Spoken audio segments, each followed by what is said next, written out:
Okay. What is today's program? What we're going to cover? So the main thing we're going to cover, and that's why it's the number one item on here: gun safety, gun storage. We're going to talk a little bit about that. Types of firearms and their parts. Everything in here, what it is, what it does. Okay. We're going to talk about the magazines that the guns take, that the firearms take. We're going to talk about ammunition. We're going to talk about sights and aiming. We're going to talk about what is expected when you go down to the range. Okay, what you need to bring to the range. Okay, we're going to talk about cleaning your guns. Very important. You want your gun to work for you, and it's an investment. These you're looking at right here, several $1,000s worth of investments. And we're going to talk about the law as it pertains to concealed carry. We're not going to talk much about the law because I'm not a lawyer. You should not take legal advice from me. I'm going to give you my interpretation and my opinion of what I think the law is. And if you need legal interpretation of the law, you should consult an attorney. Okay?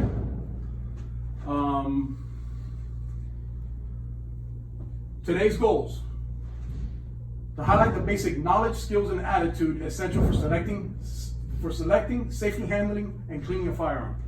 Okay? Notice a recurring theme here: safety.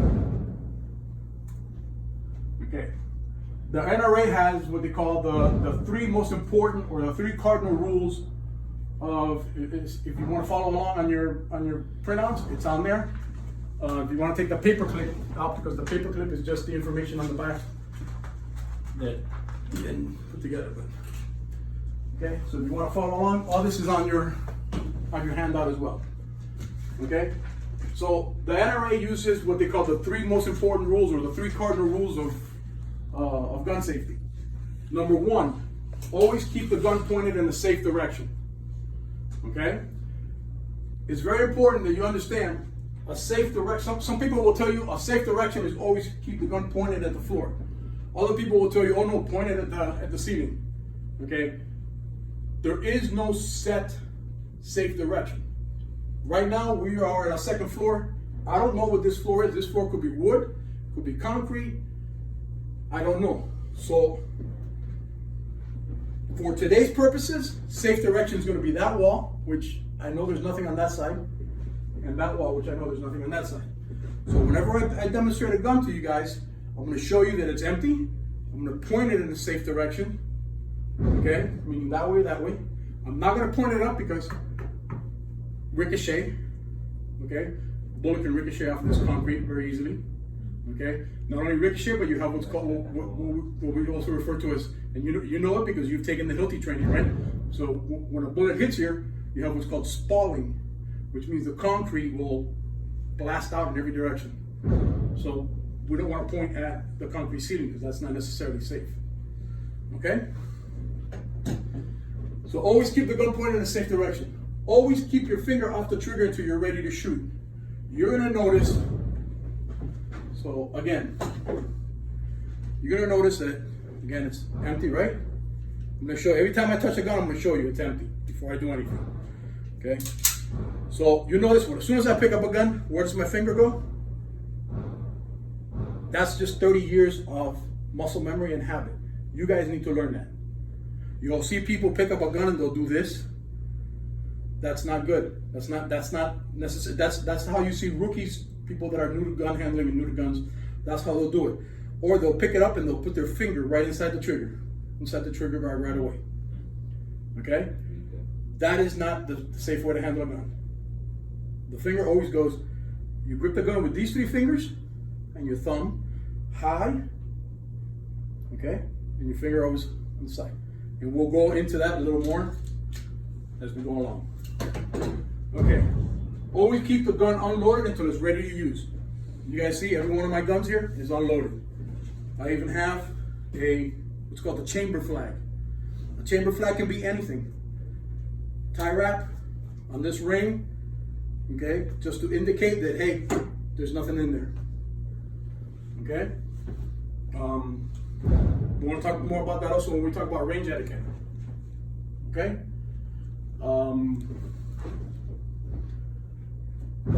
At the soft flow shootist, we like to say that there's 5 rules to safe gun handling. So you have the 3 from the NRA. Always point the gun in the safe direction. Okay? Always keep your finger off the trigger, and always keep it unloaded until you're ready to use it. We like to say, there we go. So we have 2 more. Number 4, know your target and what's behind it. So if I'm going to shoot at a target over here, I don't only need to know what my target is, but I need to know what's behind it, because 1, I could miss. 2, you could over penetrate and go through the target and hit what's behind it. Okay? And again, I'm not a lawyer, but if you do shoot and you happen to accidentally hit somebody behind that target, you can be held responsible for that. Yeah, there shouldn't be anybody there. Okay? And rule number 5, okay, very, very, very important, always treat every gun as if it was loaded. Even though I take this gun and I inspect it, I know there's no magazine, I show it to you, okay? I show it to you again. I still am going to treat this gun like if it was loaded, and I'm going to point it in a safe direction whenever I demonstrate anything, or whenever I touch this gun. I'm always going to keep it pointed in a safe direction, because I'm going to assume that this gun is loaded no matter what. Even though I just checked it, I'm going to assume that it's loaded. Okay? If you follow those 5 rules, you should be a safe gun owner, and you should not have any problems with accidental or negligent discharges. Okay? Again, trigger position. We call it trigger position, or we also call it trigger discipline. Okay? As soon as you pick up a gun, automatically, where does my finger go? Alongside the frame of the gun. Okay? That's trigger discipline. Okay? People, but you need to be ready to shoot when it only takes, what, a fraction of a second to go from here to inside the trigger. Okay? Always maintain trigger discipline. Always follow the 5 safety rules. You'll be a safe shooter. Okay. So we're going to talk about types of guns, types of firearms. There are 2 basic types of firearms: long guns, your rifles and shotguns, and pistols. Today we're going to concentrate on pistols, or short arms, pistols, revolvers, because that's what we're here for today, which is for your concealed weapons class. Okay?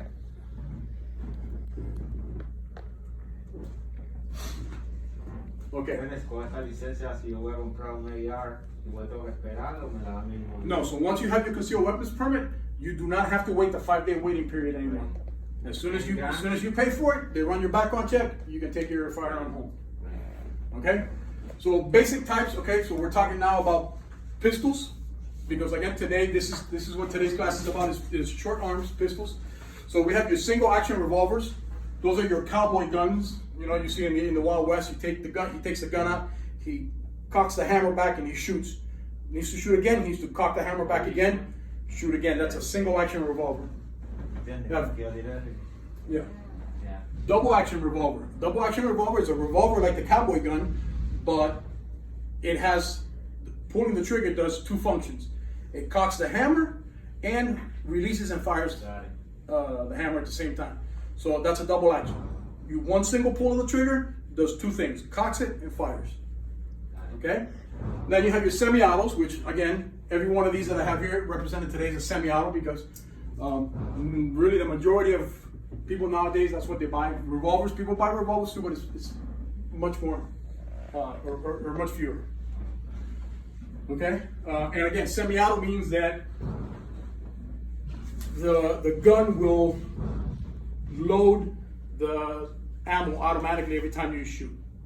Okay? So once you load it the first time and you chamber around the first time, every squeeze of the trigger will fire that round and then cycle a new round into the chamber. Okay?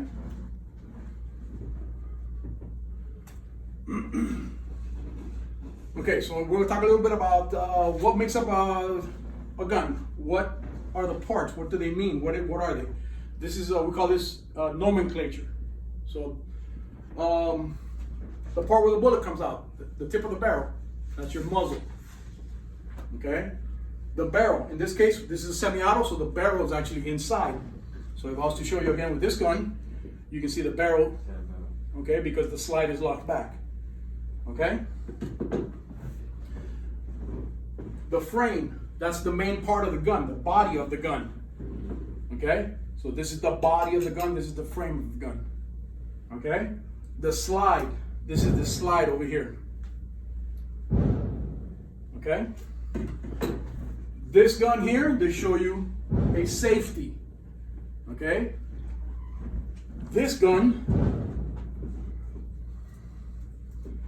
has, it's a combination safety and a decocking lever at the same time. So for this gun, that is safe, that is fire. Okay? We're going to talk a little bit more about safeties in a minute. Okay?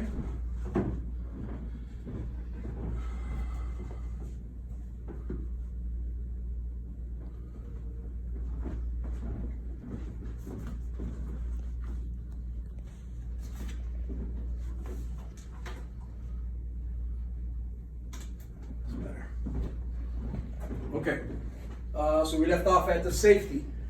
Slide stop. Okay, so this gun has a slide stop right here. This gun also has a decocking lever right here. Okay, I'm gonna get into that in a little bit because there's different types of, or there's different reasons why these guns have different features. Okay. So we talked already about the frame, the trigger, slide stop, magazine release, trigger guard, and the magazine. Okay? Revolvers have some features in common with semi-autos and some not. So same muzzle, barrel. The revolvers have what's called an ejector rod, which that's how you take the bullets out of the cylinder. Okay? This is called the cylinder, the hammer, okay?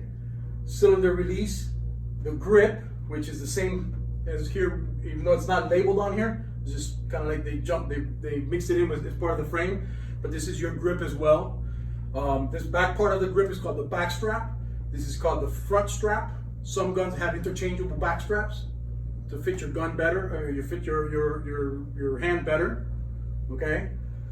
So we have the grip, same trigger guard, trigger, frame. So everything in here is the frame of the revolver. Okay. So you'll notice. Let me see. I think this might be a good time to talk about. Yeah. So before we move on, I want to talk a little bit about why some guns have a decocking lever and some don't. Okay. So this gun right here has a hammer. Okay?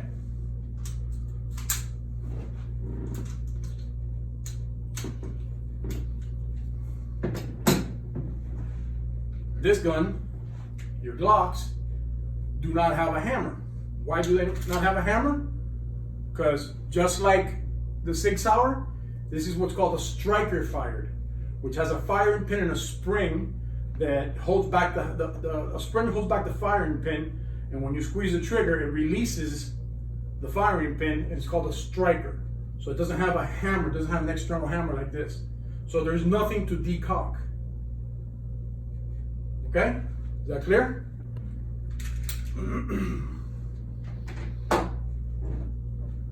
Okay, so moving on to internal parts of a gun. We have inside the barrel, there's a rifling. You have what's called the lands and grooves. So the grooves are the part that is actually cut out of the barrel, and the lands is the part that is raised, where the bullet actually rides on. So the rifling is what gives the bullet spin, and that helps for accuracy. That's why we impart spin on it's like a football player. You've seen, Tom Brady, when he throws a football, right? He throws a football and he throws that beautiful spiral. he can throw it further and more accurate when he throws it with a nice perfect spiral. If he doesn't put that spin on the football, he's not going to be as accurate. He's not going to be as far. Exactly. So again, we have the muzzle, the chamber. So in a revolver, the chamber is actually in the cylinder. Okay. In a semi-auto pistol, the chamber is built into the barrel. Okay, so a little bit later we'll take one of these apart. We'll show you all the for the the cleaning part. We'll show you what everything is, and we'll reinforce all of this. Okay. Okay, so the same lands and grooves make up the rifling. Oh, the locking lugs. So that's what locks into the slide, and that's what makes the slide and the frame and the barrel all one while you're actually shooting. You guys have any questions, stop me, okay? I know I can talk kind of fast, and especially, anything you don't understand in English, I can try to translate for you in Spanish as well. Okay? This is just a little bit more about what the lands and the grooves are. Again, the grooves are the part that is cut out. The lands is where the bullet actually rides on. The reason for it, spin for accuracy and distance. Components of a cartridge. So everybody likes to call it a bullet, but this whole thing is not a bullet, okay? The part that comes out, the projectile that flies out of the barrel or out of the muzzle, that is your bullet. This is a cartridge or a round. The whole thing together, we call it a cartridge or a round, okay? The cartridge is made up of the bullet, the case, which is the brass container that holds everything together, the powder charge, and the primer, okay? So there's two types of primers. There is rimfire, which is like the 22s, okay? Typically, the primer is along the rim or along the edge, and the firing pin hits that edge of the case, and that sets off the primer, which sets off the powder charge. Centerfire cartridges, called centerfire because that's exactly what the primer is, in the center, okay? So the firing pin strikes the primer in the center of the cartridge, and that ignites the powder and sets off the bullet. Okay, this is very important. You always have to make sure that you put the right caliber ammunition in your gun. This is a 45. I could put a 40 in here, and it would be a big problem because a 40 might just barely fit in there where I can hit it and it might fire, and it could be a problem because then instead of going smoothly down the barrel, it'll go tumbling down the barrel. Okay, you can have a 10 millimeter and put a 9 millimeter round in it. That's also a big problem. Okay, sometimes people might try to put a 10 millimeter and a 9 millimeter, and it won't even go in the chamber, and you'll see them like, oh, what's going on? They don't realize it's the caliber. So how can you tell what caliber your gun is? It should say it right, or it should say no, it has to say it right on the barrel. Okay? So if you look at the top, right here, you can see the caliber on every one of your guns. Okay? It'll be either on the top here, on the side here, but it has to be stamped here. Okay? On your revolvers, it'll be stamped on the side of the barrel. Okay? So how do you know you have the right ammunition? Okay, so you're going to look at, first of all, you're going to look at the box that you bought. Hopefully, when you bought it, you looked and you saw that it was, oh, okay, yeah, I'm buying 9 millimeter, that's what I need, right? So it'll say it on the box. Okay? It tells you the size of the bullet, the weight of the bullet in grains. Okay? And it usually tells you what type of bullet it is, whether it's full metal jacket, hollow point, it'll tell you. Okay? And then you also want to inspect the bullet itself. Okay? So it'll tell you right on the bullet that this is a 45 auto. Okay? So again, the barrel, the bullet, and the box. Clear on that? Okay, so on top of your regular cartridges, you might also have what are known as plus P rounds, okay, or plus P plus. What that means, what plus P means, or plus P plus means, is that bullet has a larger powder charge, and it'll have a noticeable, stronger When you shoot it, you'll notice the stronger recoil. Okay. A lot of police carry plus P rounds. You can buy plus P yourself. It's not for law enforcement only. It just gives you that little bit extra power in the powder charge. Okay. And I have it on my phone, so I can't show you right now, but I'd show you on the box.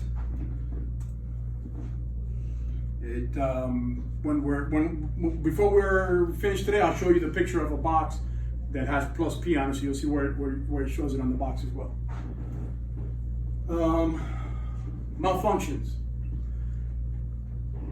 especially nowadays with all the ammo shortages that we have, and ammo coming from Eastern Europe and from China and from Russia, from South America. A lot of ammo that we're buying right now comes from South America. Malfunctions are a lot more frequent. Okay, so the three basic types of malfunctions you can experience when you pull the trigger. You can have a misfire. Okay, you can have a hand fire, or you can have a squib load. Of all of these, this is the most dangerous one, and we'll get into that in a minute. I'll explain why. Okay, what is a misfire? A misfire is the failure of a cartridge to ignite when the primer or the case rim is struck by the firing pin. Okay, so you've actually experienced this, Jose, because when we went shooting together before, you had several misfires. Mm-hmm. So what happens? You load your magazine, you chamber a round, you go to shoot, hit the trigger, or you pull the trigger, the striker goes off, or the hammer hits the firing pin, and nothing happens. Yeah. Okay, so that's a misfire. Causes for a misfire: could have a defective cartridge, could have a cartridge that maybe you had it in the corner of the closet there, and it got maybe humidity got inside and damaged the primer, damaged the primer might be good, but the powder might be bad, or could be a defect on the pistol itself. I actually had the firing pin on my Ruger Mini 14 break because the extractor was bad and it didn't seat the cartridge correctly, and instead of hitting the primer, it hit the brass, and it actually broke the firing pin. Okay? What do you do when you have a misfire? Very important, and I'll tell you why in a second. When you have a misfire, stop firing immediately. Don't try to pull the trigger again. Don't try to do anything. Stop. Freeze. Okay? Wait 30 seconds with the gun pointed down range. Okay? You'll see a lot of people at the range, they'll have a misfire and they'll go crack, crack, crack, and they'll load another round and start shooting right away. That's actually quite dangerous. You're supposed to wait 30 seconds, and the reason why is because we don't know if that misfire is a misfire, which will never go off, or if it's a hang fire. So a hang fire is a perceptible delay in the ignition of a cartridge after the primer or the case has been struck by the firing pin. This delay may last several seconds. Okay? When a cartridge fails to fire immediately, it will not be known if the problem is a misfire or a hang fire, because the hang fire condition can cause the pistol to fire after substantial delay. The pistol should be kept pointed in a safe direction, downrange in this case, okay, for at least 30 seconds before the action is open to remove the cartridge. So what happens? Click, nothing happens. Oh, rack, load another round. That misfire or possible hang fire round now came out of your gun and is sitting on the floor at your feet. 10 seconds later, 20 seconds later, pop, it goes off. Now, it's not going to have the same force as a bullet coming out of your barrel because there's no chamber to contain the gases. So the cartridge casing will take off in one direction and the bullet will take off in another. Will it be enough to hurt somebody? Possibly. Will it be enough to kill somebody? I can't say. Possibly. So the important thing is whenever you have a misfire, treat it like a hang fire. Wait 30 seconds. 1 Mississippi, 2 Mississippi, 3 Mississippi, 20 Mississippi, 30 Mississippi. Then you proceed to eject the magazine, and then you eject the misfire or hang fire round. In this case, hopefully it's a misfire, right? A squib load. Like I said, this is the most dangerous because what will happen with a squib, okay? Normally with a squib, you'll have a reduced noise, meaning you'll shoot and instead of bang, you'll get bang, okay? So you'll have a reduced muzzle flash. Normally when you shoot, bang, you get a big muzzle flash out the front of the gun, right? The bullet never comes all the way out, so you don't have that muzzle flash, okay? And you also have a reduced recoil because for whatever reason, that powder charge was not enough to get the bullet all the way out. So instead of bang, it'll be like bang. And you'll be like, hey, what happened?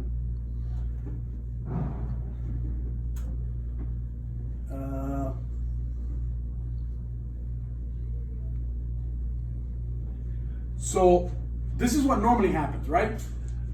At the class, the instructor class that I did, one of the gentlemen that was there told me that me personally, I have never experienced a hang fire and I have never experienced a squib load. Thank God. Okay? I've experienced many misfires. Okay. This is what normally happens, right? But the gentleman next to me told me he experienced a squib load that felt like a full charge. He fired, he heard the big loud bang, he felt the recoil, and he thought the gun went off. But when he looked at his target, he didn't see a hole anywhere in his target. And that's what saved him. Because it was a brand new target, no holes in it yet, and he fired, he didn't see a hole, so he was like, wait a minute, what happened? He said, I know I didn't miss, because I'm too close to a miss. I might have not hit a bullseye, but I would be somewhere on the paper. So he stopped, he emptied his gun, he took it apart, he looked down the barrel, and sure enough, he couldn't see through the barrel, there was a bullet stuck in the barrel. If he had kept firing, he could have had a catastrophic malfunction of his gun. The gun could have literally exploded in his hands. Okay? This is also very dangerous when you're doing tactical drills or when you're doing rapid fire. Because when you're doing rapid fire, or tactical drills, you're running and gunning, so you take your gun out, bang, bang, bang, bang. Bang, you keep trying to shoot and you squeeze the trigger a second time, and it might. So normally when you have one of these squibs, the slide won't go all the way into battery. Okay, I'm gonna explain to you what that means in a minute. So basically, what it means is it didn't fully chamber a new round. But if, like this gentleman in my instructor class said, if he had enough force to load another bullet, which in his case he did. Okay, if he had squeezed the trigger, he would have had, again, possibly a catastrophic malfunction. Okay, so always pay attention to how the gun feels when you shoot it. Okay, when you've shot more than a dozen rounds, you'll start to get a feel for what the gun feels like every time you shoot it. Okay. Sights. Okay, different types of sights. You can have iron sights, optics, all kinds of different optics. There's a million different types of optics out there. Fundamentals of pistol shooting. So we have 5 basic fundamentals should be performed with every shot. Aiming, breath control, hold control, trigger control, and follow through. Okay? We're going to talk a little bit about aiming. Aiming is the process of achieving proper relationship between the target and the front sight and the rear sight of your gun or your firearm. Aiming consists of 2 components: sight alignment and sight picture.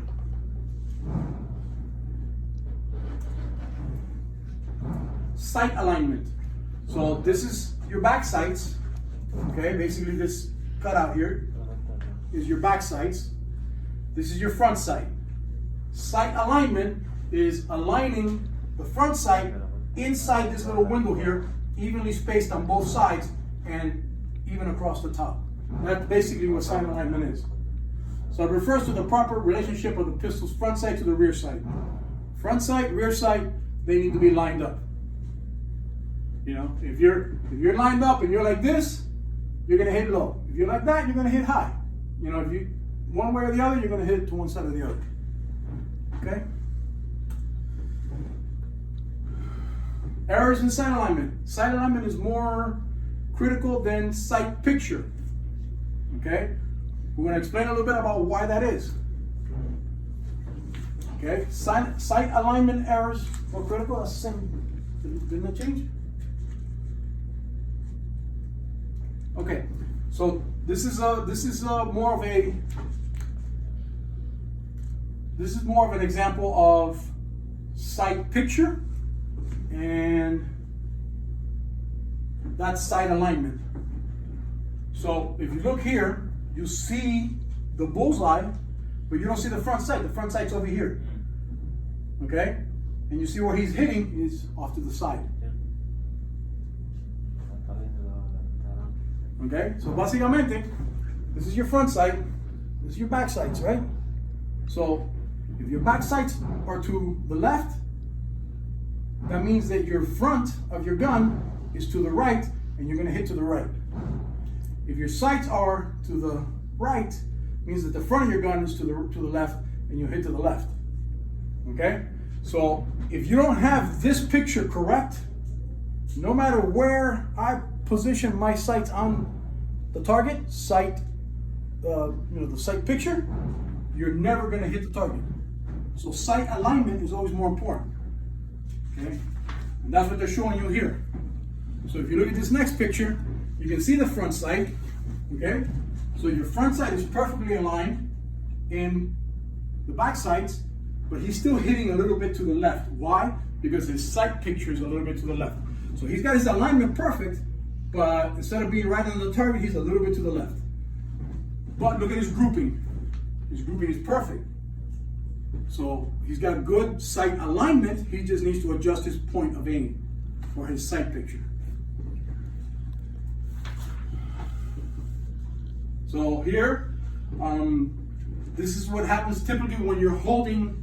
So again, his sight picture is good, but he's holding high on the bullseye. So his aim is hitting a little bit high. Okay?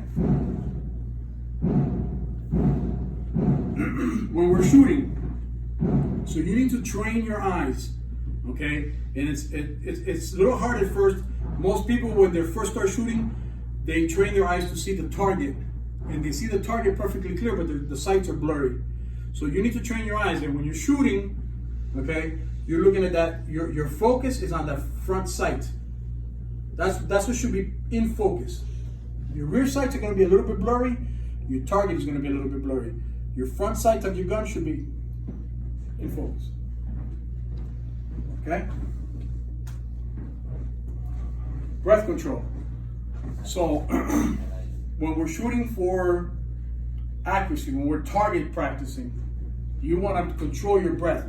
And when you first start learning to shoot, you should be shooting for accuracy. You should be shooting for consistency. You should train your body, train your muscle memory, so you always have the same functions, the same motions when you go through. So when you're shooting, okay, now take a breath, take aim, and slowly let that breath out. And when you're almost to the bottom of the breath, before you run out of breath, because if you run out of breath, then you're going to be like, okay, so as you let out, before you get to the bottom of the breath, that's where you want to start to take your shot. Okay? That's breath control. Okay? Your shots, you're going to have more shots with that same breath? No, so you're going to take a breath, bang, one shot. Take a breath, bang, another shot. Okay? Again, we're learning the fundamentals. We have to practice the fundamentals. We have to train our body, train muscle memory, so that every time, you'll notice that even though I'm here just talking, when I show you guys a shooting position, I assume the same shooting position every time, right? I always come, just because I've been doing this for so long, I've trained my body, my muscle memory, to always come to this position. Okay, we're going to talk a little bit more about positions. Avoid holding your breath too long, because if you're sitting there,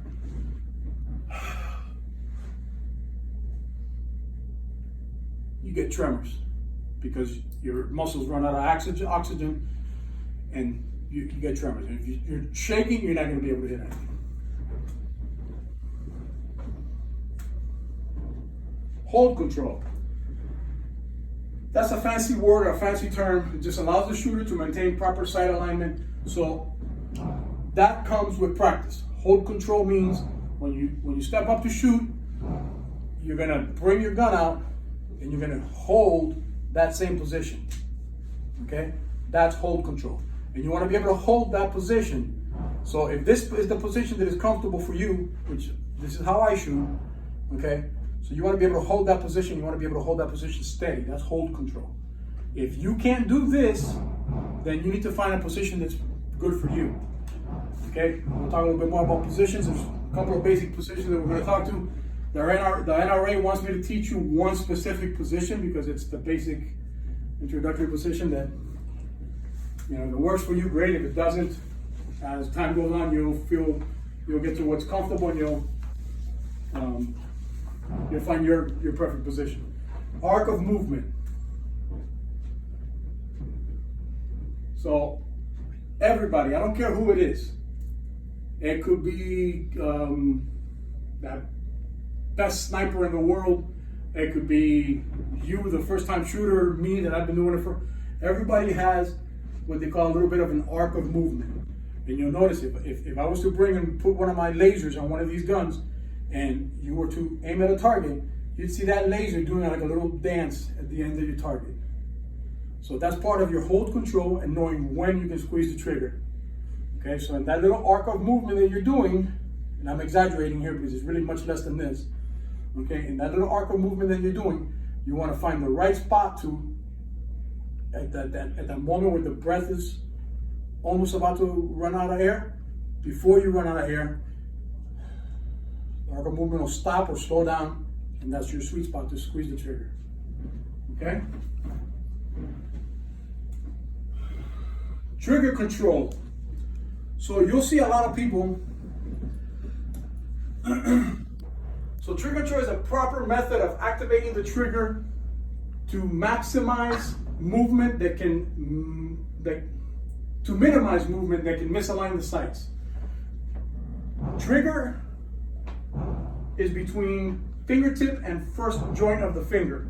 So if you look at your finger, a lot of first-time shooters, what they'll do is, if this is the trigger, they'll do this and wrap around the trigger.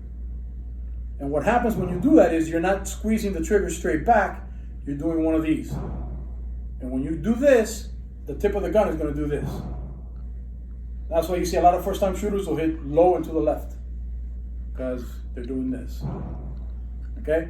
So the part that you want to use is not the very tip of your finger. It's not the la yema or the meaty part of your finger. You want to do right behind that. You want to be like right about here. Not here, not here, like right in the middle of this. Okay? So the idea is, when you pull the trigger, you're not pulling to the side, you're not pushing it, you're pulling straight back. Okay? Trigger control has a lot of effect on your aim. If you take your hand, your fingers don't like to move independently of each other. See what's happening? I move this one, the other one move. Whichever finger I move, they all like to move together. So take your hand and do this. Do it. Take your hand and do this, and move your trigger, and look what happens to your other fingers. Look at your other fingers. You go like that, and you'll see the other fingers are moving as well. Okay? So it's very important. That's what when we talk about grip, it's very important. Your grip, your finger, your trigger control, all of that comes into play on where you end up hitting your target. Okay? The trigger is squeezed straight rearward in a smooth, continuous movement. The trigger squeeze should produce a surprise break. I always tell people when they're shooting, okay, when you squeeze the trigger, you need to be surprised. Okay? When you go pull the trigger back, when the gun goes off, you literally need to be surprised that it went off. Okay? Because if not, you're going to anticipate the recoil. And what happens when you anticipate the recoil? And you'll see people in the range, and if I see you doing it, we'll go through a little exercise where I'll show you what you're doing, and you'll notice that you're shooting and you're doing one of these because you're anticipating the recoil, because it's human nature. Oh, the gun goes off, bang. So in human nature, we want to anticipate the recoil. So you have to fight that urge to anticipate the recoil, and that's where the break of we call it the break of the trigger, the point where the trigger sear disengages and the hammer falls, or the striker goes off. That should be a surprise almost. Okay? Trigger squeeze and sight alignment are done while maintaining minimum arc of movement. So again, we talked about that a minute ago. You want to squeeze that trigger right when you're noticing that arc of movement is at the minimum. Follow through. Follow through is another important part. So you'll see people at the range shooting, and they'll get there and they'll go, bang, bang. Okay? That's not follow through. You want to train yourself that when you shoot, bang, and you always come back to the ready position. Okay? You always shoot, bang, and you bring your target, you bring your gun back on sight. That's follow through. Okay? Not only does that help improve accuracy when you're here at the range, but it also starts to train you for that day when, God forbid, you have to actually use your gun in a defensive situation. You don't want the muscle memory of being bang. You want that muscle memory of being bang, and you're on target. Okay? Okay, that's follow through. Two most important shooting fundamentals: aiming and trigger control. If your sight alignment, which is more important than your picture alignment, is off, I don't care how well you breathe, I don't care how well you hold your gun, if your aim is off, you're never going to hit the target. So trigger control. Trigger control affects, again, if you're pulling or if you're pushing the trigger, that's going to cause the gun to also move. So those are the two most important things. And of those two, aiming, sight alignment is really the most important thing. You got to get your sights lined up every time. Again, the reason we're here more than anything else is safety. Okay, so that's why I'm bringing up safety again, because my goal is that when you guys leave here, you're safe gun enthusiasts, and you are always handling your guns in a safe manner. So again, the goal of everything that we're doing here today is safety, safety, safety. So we're going to reiterate: keep the gun pointed in a safe direction, keep your finger off the trigger until you're ready to shoot, keep the gun unloaded until you're ready to use it. Again, you can see here, all of my guns are unloaded because we're not using them right now, right? And the soft flow shooters, we preach two more, which is know your target and what's beyond it, and treat every gun as though it was loaded. Okay? You guys follow those 5 simple rules, you should always be safe in your gun handling and in your shooting activities. Again, as soon as you pick up a gun, where does the finger go? On the side. As soon as you pick up a gun, where does the finger go? Along the frame. That needs to become, that should be instinctive with everybody that handles guns and shoots. It should become instinctive. Okay, so let's talk about holding the gun, the 2 thumbs. Okay, let's see. Let's look ahead on these slides a little bit. The revolver, the 2-handed grip. Okay, so let's go with. So let's start with. We're going to talk about the grip. Okay, and we're going to talk about your strong hand or your dominant hand and your off hand. Okay? So once again, it's empty, Nothing amazing. Okay? So, your dominant hand is what grips the gun. This is your support hand or your off hand, sometimes people call it. So your support hand should fall naturally over your 3 fingers here. Okay, cupping your dominant hand. Okay, your thumbs. We like to call it, pardon the expression, but 2 dogs humping. Okay, so your hand comes naturally here. This little dog is on the bottom. This little dog is on the top. Okay, pointing straight, and this guy's pointing straight above him. Okay, that should be your grip. Now, if you notice, all you really need to hold your gun should be, I can maneuver this gun and keep it safe just by the pressure from my 2 palms. If you squeeze, and you'll see people at the range that they'll squeeze, and you can see that their fingers are like turning white from how hard they're squeezing the gun, and you'll see that they squeeze, and the gun will even shake. They're squeezing so hard. Okay, so you don't want to overly squeeze. Same thing with this hand. If I squeeze this hand so hard that look, my knuckles are like turning white, it's going to induce tremors. Okay, so gentle, just firm enough to be able to control the gun. Okay, your little thumb in the bottom, the other one riding on top of them. Okay, if this was a revolver,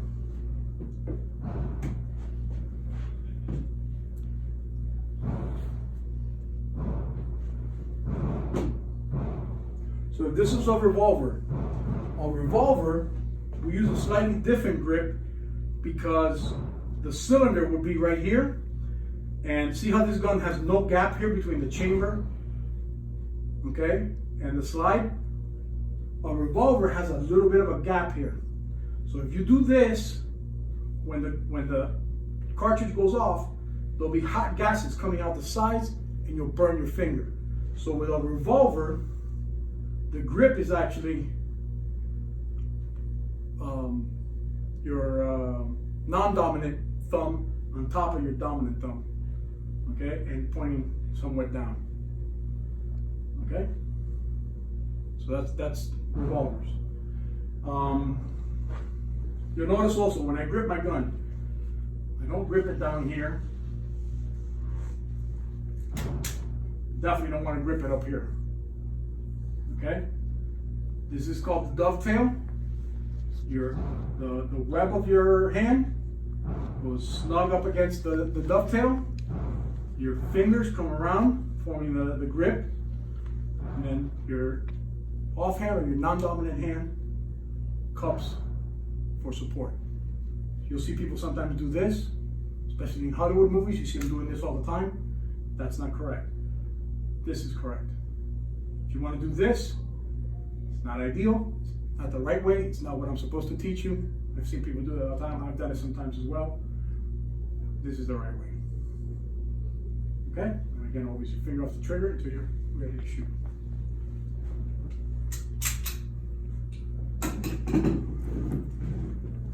Okay, we're getting close on time, so we need to. Okay, two-handed grip or the isosceles. So the NRA wants me to teach you the isosceles position. Okay? The isosceles position is,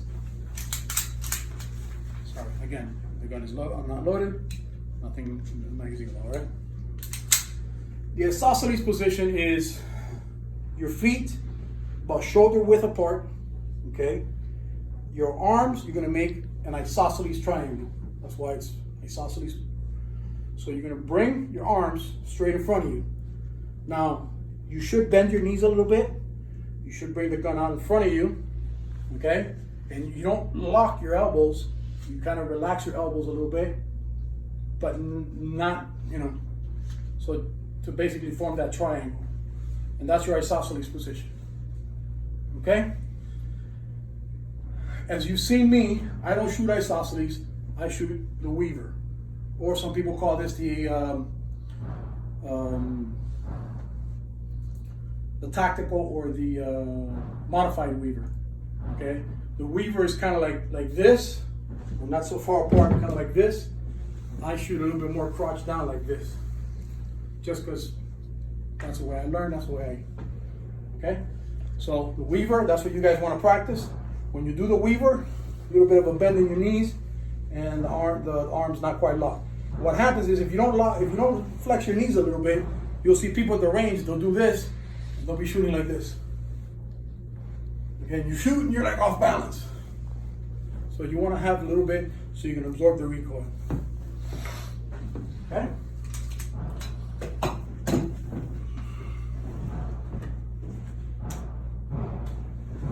Okay, we're going to do a little exercise. So right now, when you guys start shooting, I want you to close one eye and shoot with your dominant eye open. Later on, as you get more proficient, then you start shooting with both eyes open. But right now, I want you to put your hands together and make like a little triangle in here. Find a spot, that could be the G on the Glock or whatever, okay?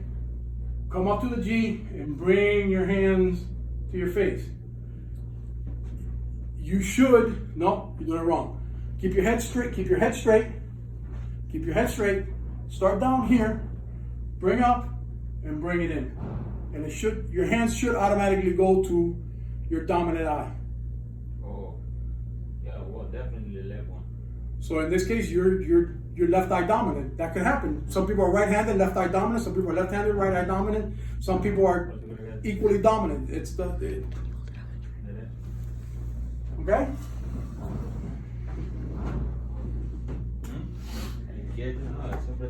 Okay, I want to talk a little bit about range safety. Range safety officer. Most ranges have a range safety officer whose job it is to supervise shooters, enforce rules, and handle any problems that may occur. The RSO has absolute authority on the range. Range commands. Two of the most important range commands are ceasefire and commence firing. Okay? Commence firing is the point where the command given to everyone that it is safe to shoot.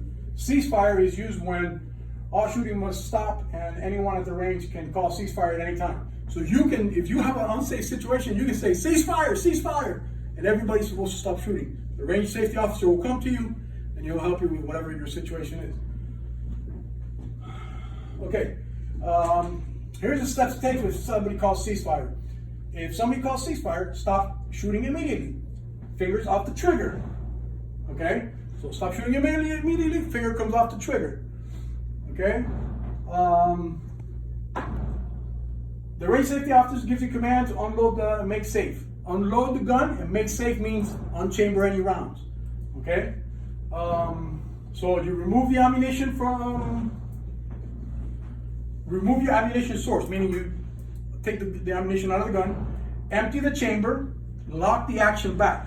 So when we say lock the action back, this is what they mean, lock the action back. So this is your slide lock, you're gonna lock it back. Okay? Keep your hands off the firearm and step away. So if this is my shooting line and they call ceasefire, I put my gun down, demonstrate to the range officer that it is safe. Okay? I usually like to use a chamber flag as well. And I step behind the firing line. Most ranges will have a line that is marked where you have to step behind when they call safe shooting line. Okay? All right, moving on. What you need to bring: gun case, ear protection, eye protection, ammunition, obviously, and targets. You can buy them at the range, you can bring your own, it doesn't matter. Okay? Cleaning your gun. What you need to clean your gun.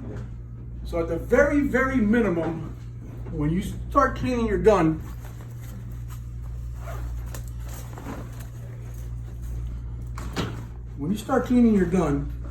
you're gonna need some kind of a cleaning rod, a cleaning brush, and a patch.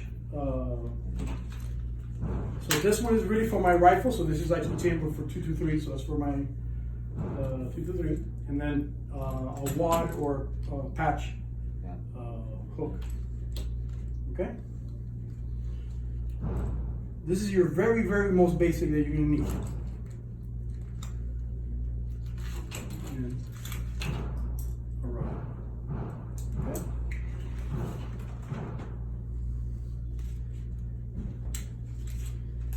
All right, guys. What else you need?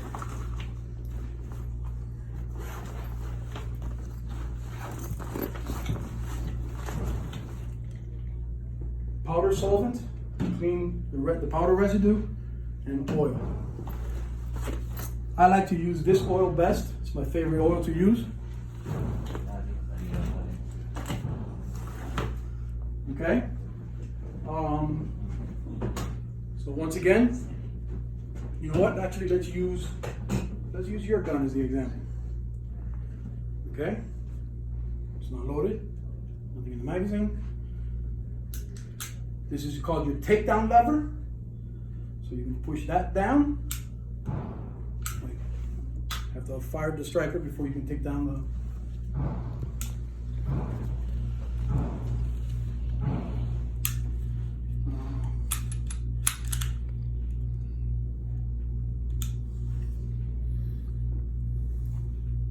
Why is it giving me a hard time? Yeah, I did.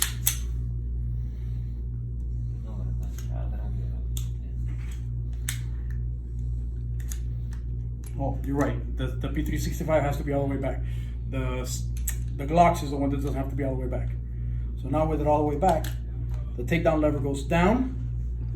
Okay, now when I pull back, it comes out. So you see the frame. Okay. This is your buffer spring or recoil spring.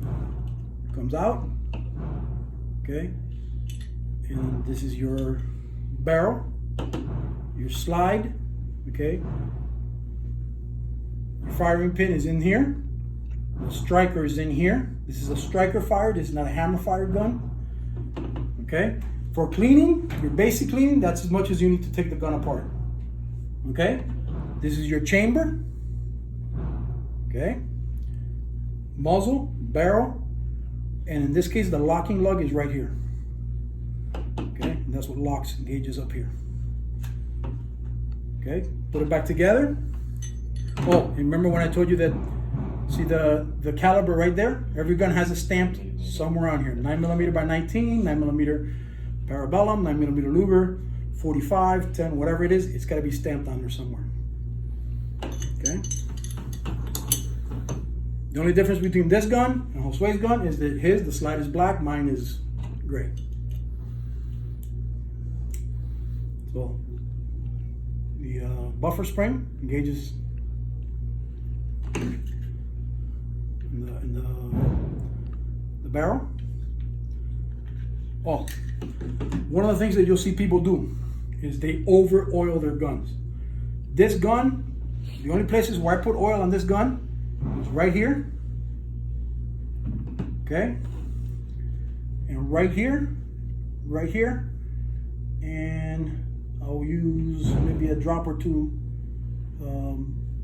here and here, and that's it. You don't need to spray this gun down with a ton of oil. As a matter of fact, it's actually worse if you have too much oil because the powder residue will cake up. Okay? And you'll notice that while we've been doing all this cleaning activity, when you lock it back, sometimes you have to flick it forward, or sometimes it'll lock back by itself. Okay? And then always ensure that the gun is safe before you handle the gun or do anything with the gun. Okay? So again, you notice that while we were doing this with the guns, one of the most important things whenever you are doing your gun cleaning, what does it say on there? No ammunition. So the first thing you do is you take your magazine out, take all your ammo, you put all your ammo away. And then you start taking the gun apart and cleaning it. Okay? Holsters. You got many different types of holsters. Okay? Some people like leather. I kind of like leather myself. So this is leather outside the waistband. Okay? It has a couple of positions. Some people like Kydex. This is an inside the waistband Kydex. So it goes inside the waistband, your shirt on the outside, nobody will ever know you have it.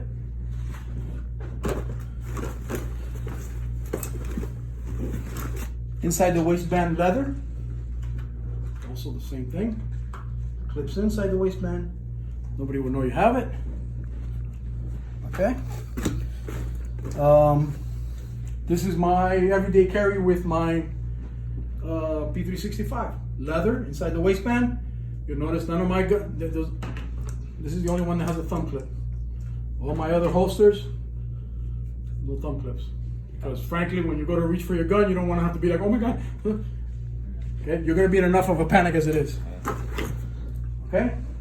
For the ladies, you have purses. You have these little tops that you wear underneath, and then like a loose shirt on top. If you have to draw, you pull your shirt up, you reach, and you're good to go. They make those for guys too, those way. For the ladies, they also have these. They're called flashbang. Okay, it clips in your bra. Okay, I left mine at home, so I can't demonstrate it for you. I'm sorry. Besides, I'm braless today. No, little light humor. I'm sorry. But yeah, so there's 1,000,001 options. You'll go through dozens of holsters before you find the one that fits you perfectly. Okay. The law. Again, I am not a lawyer. I can only give you my opinions. This is, if you want to get the actual Florida statute on concealed carry, it's 790.06. This is the link to where you can find that law. This is the Florida website. This is actually the Florida Senate website. Okay? Places where you're not allowed to carry. There's a whole list there of places where you're not allowed to carry. Obvious places, government buildings, schools,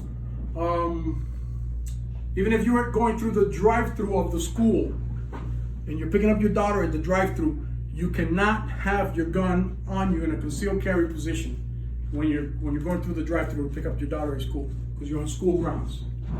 Okay? Government buildings, police departments, banks.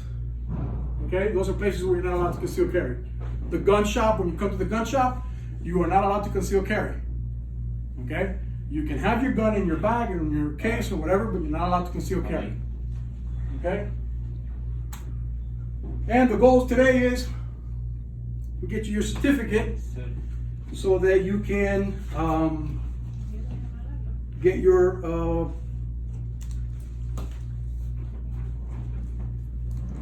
so, ¿cómo se pronuncia tu nombre? Janice Ladies.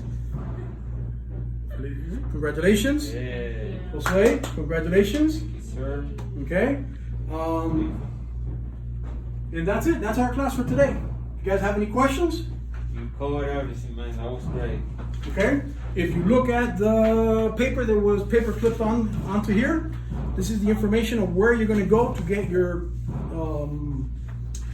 the license itself.